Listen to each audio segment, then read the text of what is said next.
राजधानी दिल्ली में सरकार की नाक के नीचे मिलावटखोरों का गोरख धंधा चरम पर है, जिसका खामियाजा गरीब तबके के लोगों को भुगतना पड़ रहा है।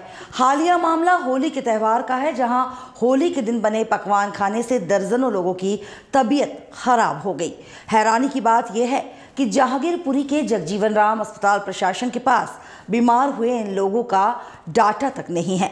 मामले की जानकारी मिलते ही मीडिया ने जब ग्राउंड पर जाकर सच्चाई जानना चाही, तो हॉस्पिटल प्रशासन कैमरे पर आना तो दूर, जानकारी साझा करने से भी मना कर रहा था। यह है दिल्ली के आदर्श नगर थाने इलाके स्थित सैकड़ों घरों की झुग्गी बस्ती, जहां होली के त्योहार पर बनाए पकवान खाने के बाद एकाएक लोगों की तबीयत बिगड़ी। पीड़ित लोगों ने बताया कि सरसों के तेल से बनाए गए पकवान खाने के बाद पेट में गैस बनना शुरू हो गई, जिसके बाद यह दर्द, घबराहट, बीपी डाउन व उल्टियां तक होने लगी और फिर जैसे तैसे करके यह सभी बीमार लोग एक के बाद एक इलाज के लिए पास के अस्पताल बाबू जगजीवन राम अस्पताल पहुंचे। बीमार हुए लोगों से हमने बात की तो उन्होंने बताया कि होली के दिन वह सरसों का तेल लेकर आए थे। सरसों के तेल से घर में पकवान बनाए गए, जिन्हें खाने के बाद बड़े बुजुर्ग ही नहीं बल्कि बच्चों की भी तबीयत बिगड़ने लगी। कुछ लोगों ने बर्दाश्त कर लिया, लेकिन कुछ लोगों की तबीयत इतनी खराब हुई कि बर्दाश्त से बाहर हो गया और उन्हें मजबूरन हॉस्पिटल जाना पड़ा। आपको बता दें कि मिलावट का गोरख धंधा तेजी से दिल्ली में बढ़ रहा है, लेकिन लगता है कि इस बाबत कोई भी जानकारी दिल्ली प्रशासन तक नहीं पहुंची है। होली के दिन मिलावटी तेल से बने पकवान खाकर सिर्फ आदर्श नगर क्लस्टर एरिया के लोगों की तबीयत ही नहीं बिगड़ी, बल्कि सूत्रों से मिली जानकारी के अनुसार आदर्श नगर के साथ शाहाबाद, डेयरी व जहांगीरपुरी में रहने वाले दर्जनों लोगों की तबीयत खराब होने के चलते होली के दिन गरीबों को हॉस्पिटल का मुंह देखना पड़ा और अब जहांगीरपुरी स्थित बाबू जगजीवन राम हॉस्पिटल प्रशासन पर बड़ा सवाल खड़ा होता है। जब एक के बाद एक मरीज खान पान के चलते बीमार हुए और हॉस्पिटल में इलाज के लिए पहुंचे, तो हॉस्पिटल प्रशासन ने इस मामले को गंभीरता से लेना चाहिए था और इस बात की सूचना दिल्ली पुलिस को यदि दी जाती तो कहीं न कहीं मिलावटखोरों पर पुलिस पीड़ितों से पूछताछ कर मिलावटखोरों पर शिकंजा कसती। इस मामले में हमने हॉस्पिटल प्रशासन से जानने की कोशिश की तो हॉस्पिटल के एमएस से मिले तो हॉस्पिटल के एमएस ने मीडिया के कैमरे पर बोलने से साफ मना कर दिया और यह कहकर बात टाल दी कि यह जिम्मेदारी सीएमओ की होती है। हॉस्पिटल के इमरजेंसी में पता करें, हमने सीएमओ से भी मिलने की कोशिश की, लेकिन वहां भी इस घटना के बारे में बताने से मना कर दिया। अब कहीं न कहीं हॉस्पिटल प्रशासन इस पूरी घटना को छुपाने में लगा हुआ है और मिलावट करने वाले मिलावटखोरों के हौसले बुलंद कर रहे हैं। फिलहाल जरूरत है शासन प्रशासन कोई भी पर्व आने से पहले दुकानों पर बिकने वाला हर खाने पीने वाले सामान की चेकिंग करे और अगर जहां भी मिलावट सामान पाए जाते हैं उन मिलावटखोरों के ऊपर कड़ा शिकंजा कसा जाए। दिल्ली प्रदेश अध्यक्ष कांग्रेस कमेटी से अनिल चौधरी का कहना है कि मिलावटखोरों का गोरख धंधा जोरों शोरों पर दिल्ली में चल रहा है। उस पर दिल्ली सरकार और पुलिस प्रशासन की तरफ से कोई भी सख्त रवैया नहीं अपनाया जा रहा है, जिसके चलते अब गरीब लोगों को उसका खामियाजा भुगतना पड़ रहा है। सरसों के तेल में ही नहीं बल्कि कई चीजों में दिल्ली के अंदर मिलावट चल रही है, जिस पर शिकंजा नहीं कसा जा रहा है। वहीं भाजपा से दिल्ली प्रदेश अध्यक्ष आदेश गुप्ता ने दिल्ली सरकार के फूड सेफ्टी डिपार्टमेंट पर आरोप लगाते हुए कहा कि फूड सेफ्टी डिपार्टमेंट के अधिकारी भ्रष्ट हो चुके हैं, समय पर किसी प्रकार की कोई खाद्य पदार्थ पर चेकिंग नहीं करते और दिल्ली सरकार के कई ऐसे हॉस्पिटल भी है जहां पर लापरवाही बरती जाती है। होली के दिन जिन लोगों की तबीयत खराब हुई, कहीं न कहीं हॉस्पिटल की तरफ से मीडिया को जवाब न देना उनकी कार्यशैली पर भी सवाल खड़े कर रहा है और कहीं न कहीं दिल्ली सरकार की भी बड़ी लापरवाही है। फिलहाल जरूरत है जिन लोगों की होली के दिन मिलावट सरसों के तेल से बने पकवान खाने से तबीयत खराब हुई, इन लोगों को संज्ञान में लेते हुए दिल्ली पुलिस भी अपना कड़ा शिकंजा कसते हुए मिलावटखोरों तक पहुंचे और उन पर सख्त से सख्त कार्यवाही। जी क्या हुआ था, कब तबीयत खराब हुई आपकी?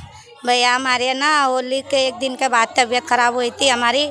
हम ज़्यादा सीरियस हो गए थे भैया, पेट में दर्द हुआ, पेट के दर्द से गैस बना, गैस बनने के बाद सर में दर्द, चक्कर आए हम लोगों को। हमारी तबीयत जितना झेला गया हम पे झेला गया, नहीं झेला गया। इसके बाद में हमने हॉस्पिटल जगजीवन राम हॉस्पिटल गए थे। हमने पकवान खाया था, जो भी हुआ था, पकौड़े सकोड़े ये खाया था। किसने बनाया था ये पकवान? है किस चीज में बनाया था? कढ़ाई में बनाया था। तेल में बनाया था, रिफाइंड बनाया था?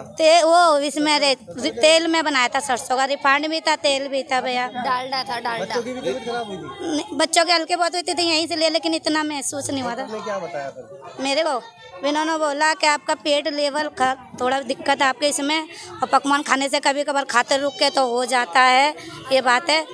तो हम लोग है ना जगजीवन राम चले गए थे भैया। इलाके के आसपास में कितने लोग ऐसे हैं जो बीमार हुए थे, तबीयत खराब हुई थी? यहाँ से हमारे यहाँ मोहल्ले में तो मेरे अंदाज से 6-7-8 औरतें हुई थी, बाकी और हुए होंगे तो प्राइवेट दवाई ली होगी, जो हो गया तब इनको लेके हम लोग अस्पताल चले गए थे। सभी की सरसों के तेल से ही तबीयत खराब हुई? हाँ। कहाँ से खरीदा था तेल? बाजार से खरीदा था भैया, कुछ दुकान का नाम तो पता नहीं है भैया। एक ही दुकान से सबने खरीदा था? नहीं, कोई कहीं से खरीदा हुआ, किसी ने कहीं से, पक्का पता नहीं है मेरे को इस बात में। ये जगजीवन राम का पर्चा है। हाँ, अस्पताल गए थे हम लोग। ठीक है, पर्चा दिखाओ। क्या हुआ था आपको? क्या कुछ खाया था? क्या तबीयत खराब हुई? कहाँ गए इलाज के लिए? क्या हुआ आपको? वो पकवान मतलब बनाए थे, राशन लाए थे, वहाँ से तेल लाए थे। तेल उल का नाम तो नहीं जानते हैं, और पकाए थे खाना। वो मतलब पेट में दर्द, मतलब गैस बनने लगा, दर्द होने लगा। कितने लोग बीमार हुए थे आपके घर में? मेरे घर में हम ही एक जाने, एक मेरा आदमी पीते खाने वाला, उसको नहीं हुआ, मेरे को हुआ था। जगजीवन से जाके दवाई लिए थे। कब की बात है? होली के बाद। होली के बाद की? कहाँ पर इलाज कराया? वो जगजीवन में। जगजीवन में? जी। कितने दिन तबीयत खराब रही? 4-5 दिन रहा। डॉक्टर ने क्या बताया? डॉक्टर ने बताया कि पेट में मतलब कि गैस बन रहा है, और सुई दिया और दवाई दिया मेरे को, टैबलेट खाने के लिए। आपके आसपास में ऐसे कितने लोग हैं जो बीमार हुए थे उससे?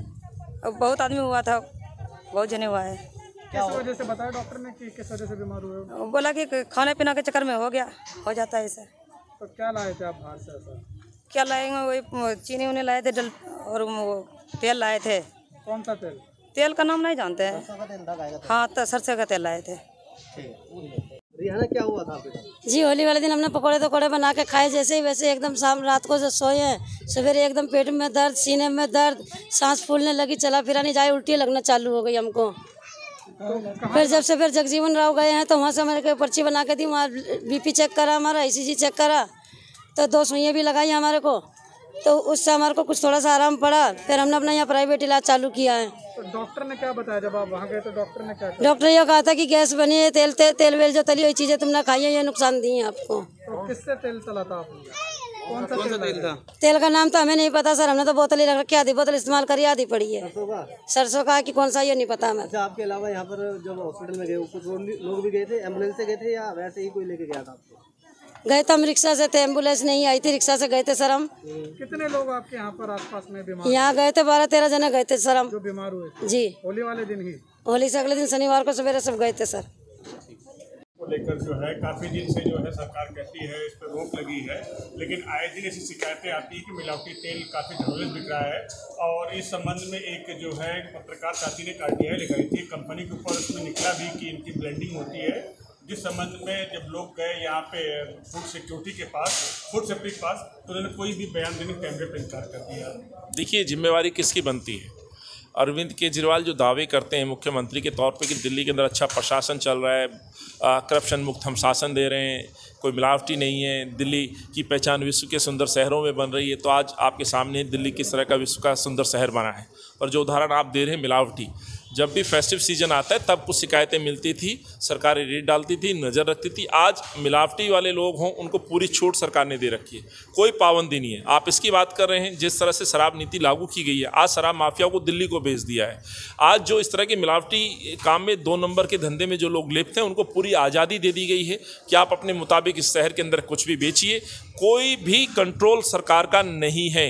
इससे बड़ा उदाहरण मैं और क्या दे सकता हूं कि शराब नीति में पूरी तरह से वेंडर्स या कंपनियों को इजाज़त दे दी गई है, जो ब्रांड बेचना है बेचिए, जो रेट तय करना है वो रेट तय करिएगा। सरकार का कोई कैपिंग नहीं है, कोई जांच नहीं होगा, कोई पड़ताल नहीं होगी। तो ये आखिर सरकार पैसे के चक्कर में इस माफिया को आपने पूरे शहर को बेच डाला। वैसा ही उदाहरण मुझे लगता है जो सरसों के तेल का आपने उदाहरण दिया, वही सारा इसी तरह के एग्जाम्पल हर जगह चल रहे हैं। आम व्यक्ति से परेशान है, स्वास्थ्य का इशू है, क्वालिटी का इशू है, कई सारे मुद्दे हैं जिस पे शायद सरकार को जवाब देना चाहिए, और सरकार की जवाबदेही बनती है, जिम्मेवारी बनती है कि इस तरह की चीज़ों पे कंट्रोल किया जाए। सर, एक सवाल है कि जिस तरह से 5 राज्यों के चुनाव आदेश जी, देखिए अभी होली वाले दिन ऐसा खबरें सामने आई हैं कि 10 से 15 लोग जो हैं वो रोहिणी में बीमार पड़ गए हैं और डॉक्टर से जो रिपोर्ट सामने आई है उसके मुताबिक उन्होंने सरसों का तेल अपनी सब्जी में मिला के खाया था और उस सरसों के तेल में मिलावट का मामला सामने आया। इस संदर्भ में कई मीडिया जो चैनल्स हैं वो दिल्ली के फूड सेफ्टी डिपार्टमेंट के पास गए, लेकिन साफ तरीके से जो स्पष्ट जवाब है वो नहीं मिल रहा है। और दूसरी तरफ केजरीवाल सरकार कहती है कि वो गरीबों के उत्थान के लिए काम कर रही है, तो इसको आप कैसे देखते हैं, क्या कुछ कहेंगे सर इस बारे में? देखिए, जो आपने कहा है, जिस तरह से दिल्ली के अंदर जो डिपार्टमेंट्स काम कर रहे हैं और जो लापरवाहियां देखने को मिल रही हैं, सिर्फ यही नहीं, अभी कुछ दिन पहले राजीव गांधी जो हॉस्पिटल है, सुपर स्पेशलिटी हॉस्पिटल, दिल्ली सरकार का है, और वहाँ पर 6 जानें सिर्फ इसलिए चली गई क्योंकि समय पर वहाँ डॉक्टर नहीं पहुँचे। ये एक बहुत बड़ी लापरवाही है। और जिस तरह से यहाँ पर जो फूड सेफ्टी डिपार्टमेंट जो चेकिंग करता है उसमें भी भ्रष्टाचार है। इनके हर डिपार्टमेंट के अंदर करप्शन है, क्योंकि इनके मंत्री भी करप्शन कर रहे हैं और नीचे कोई देखने वाला नहीं है।